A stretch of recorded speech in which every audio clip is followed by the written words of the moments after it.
My name is Crystal Cervantes and I am the owner of Radiantly Blissful Aesthetics, and today we will be doing a eyebrow wax.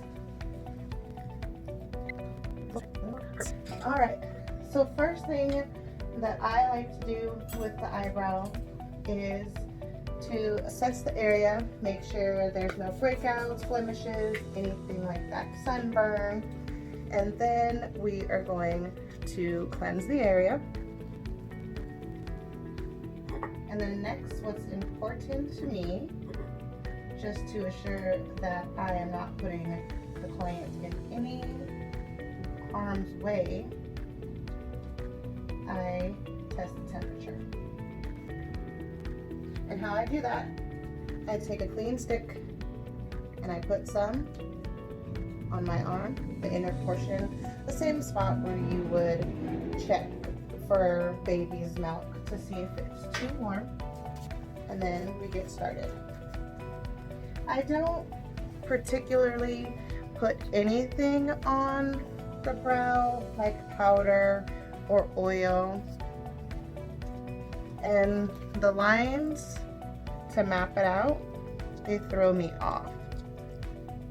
So for this brow,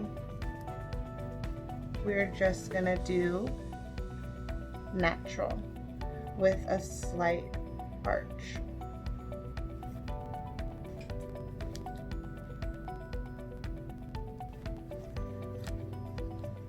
And if any gets here, just simply and gone.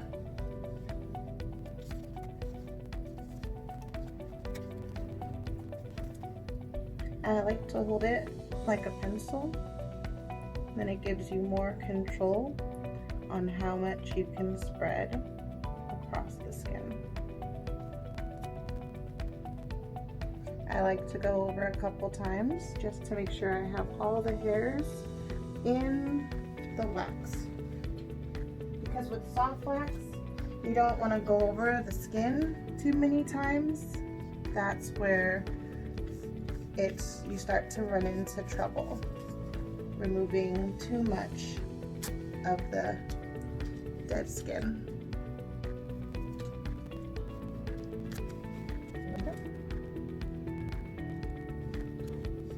So I like to take the top of the center off, because then sometimes it could get stuck, run a little bit too much. It just helps me so I don't remove too much of the eyebrow.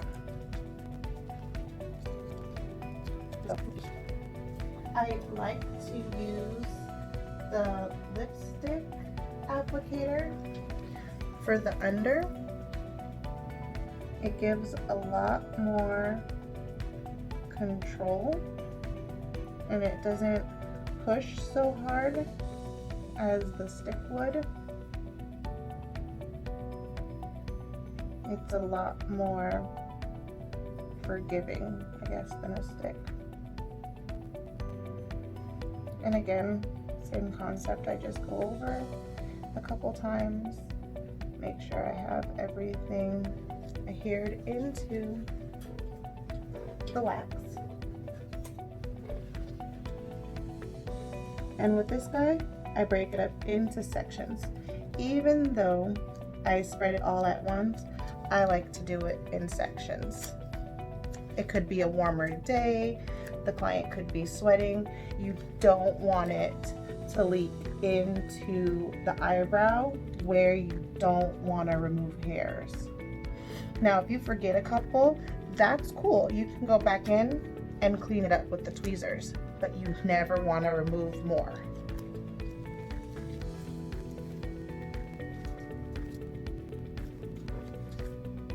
And a good stretch will help so you don't tear the skin underneath the eye, because it is very fragile. We're just gonna mimic what we did on this side. A good stretch and just let the applicator glide along. I'm gonna use the same paper as before. I only used a dab on it. Go in, hold tight,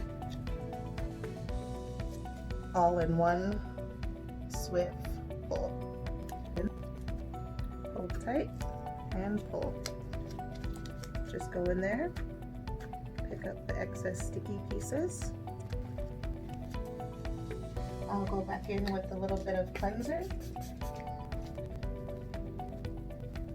That way I don't clean with the oil for the first time, because if I want to go back in on a couple little places with the wax won't slide around.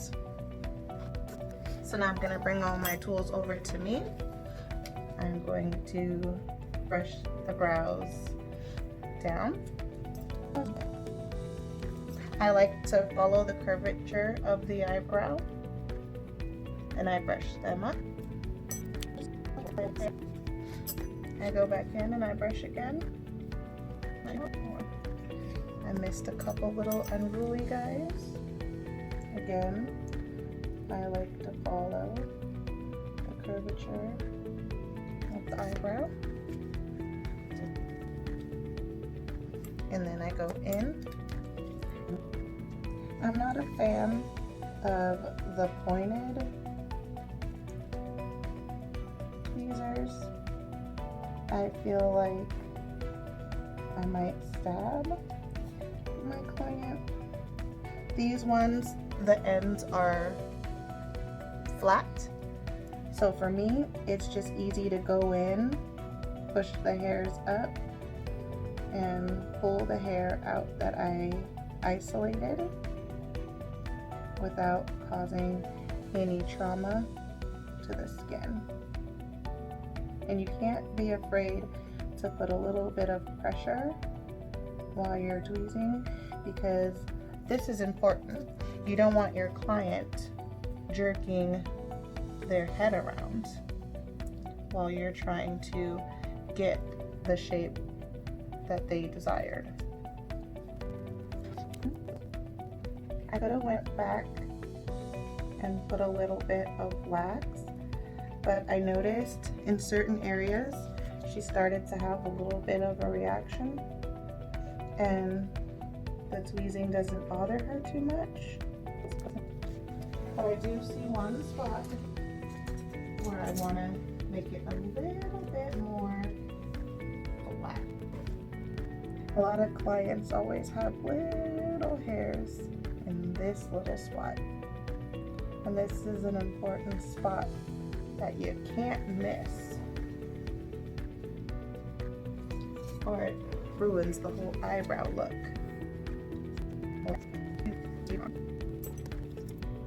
My client is a bit younger, so we're gonna stay with the more fuller, natural looking brows.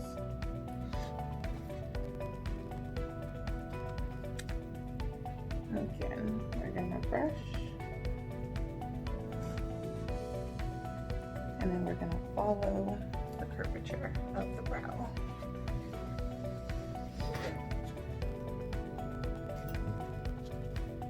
Bring on up and get those unruly guys.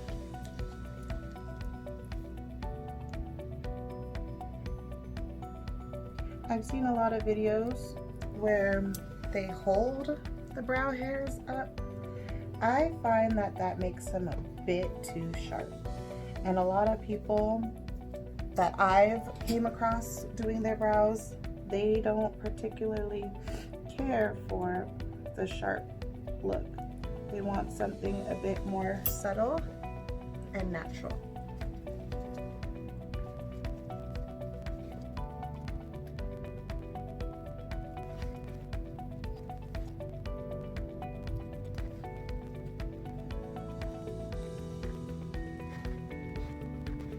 So when my clients have a little bit of an antihistamine reaction, I'll just simply go in there with some Bactine. Sorry, I lost my train of thought. And that'll help soothe the reaction and calm it down.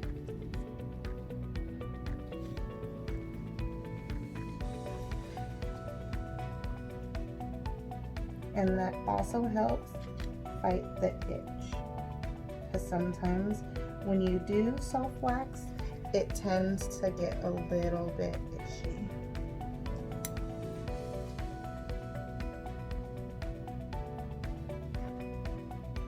Alright, so remove my gloves because we don't want to have any cross-contamination.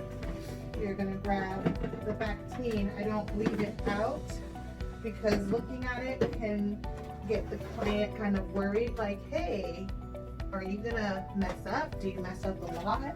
But then when you explain to them why you're using it, then they're like, oh, okay. And a little bit of powder. It helps the gloves go back on good if you were, like if it was hot in the room and it was kind of, you get kind of sweaty. At least I find that that helps me. A little bit of crumble right there.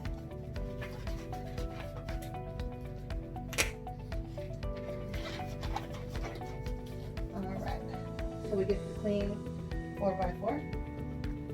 We're just gonna spritz it on there. We're just gonna wipe it across. And of course we inform the client, hey, you had a little bit of an antihistamine reaction. There's a couple little bumps. They will die down in about 20 minutes. Please don't scratch or pick at your face because underneath our fingernails we have, you know, living bacteria, and we don't want it to get into our freshly waxed pores. All right, so I'm gonna take these guys off one more time. Wash my hands because I got powder on them. All right.